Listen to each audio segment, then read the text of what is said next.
dozens of reasons to be happy, bumili ka ng donut. For sure na yan.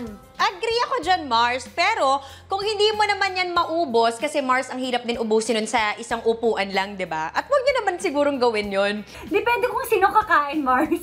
Eto nga, do not worry dahil tuturuan tayo ni na Pars Derek and Pars Prince ng easy ways to repurpose or level up leftover donuts. Kaya try natin yan dito sa Mars! Masarap!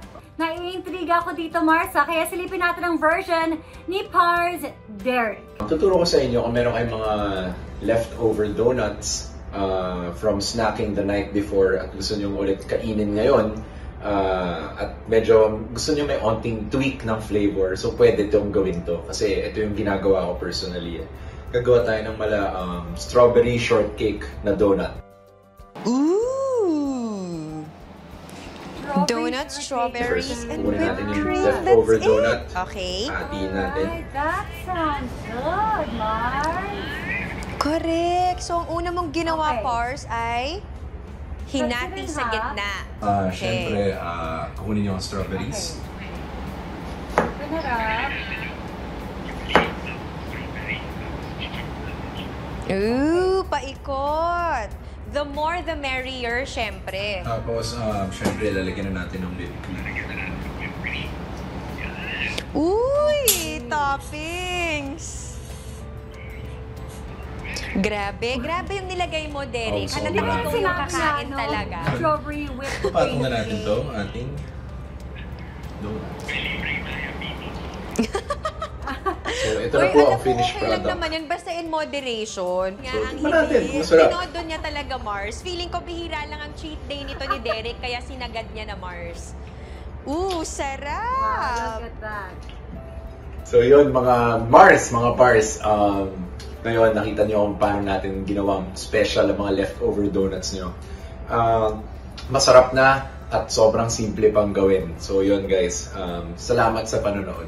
Silipin naman natin ang donut breakfast hack ni Pars Prince. Ituturo ko sa inyo ngayon ay perfect na perfect para sa inyong mga breakfast dyan. Kasi minsan meron tayong mga donuts, di ba, na hindi naubos.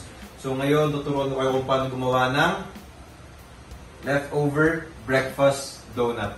Oh, konti lang. Mars, grabe. Leftover breakfast donut. Cheese lang ang First step kailangan. natin is satiin yung donut Yes. sa gitna. Ito, meron na ako ditong pre-cut na donut. So, ito itsura niya.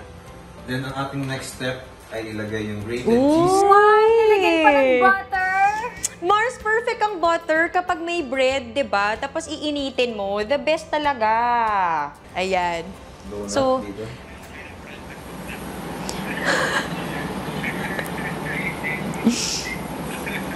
ayan, ininit na sa pan with butter.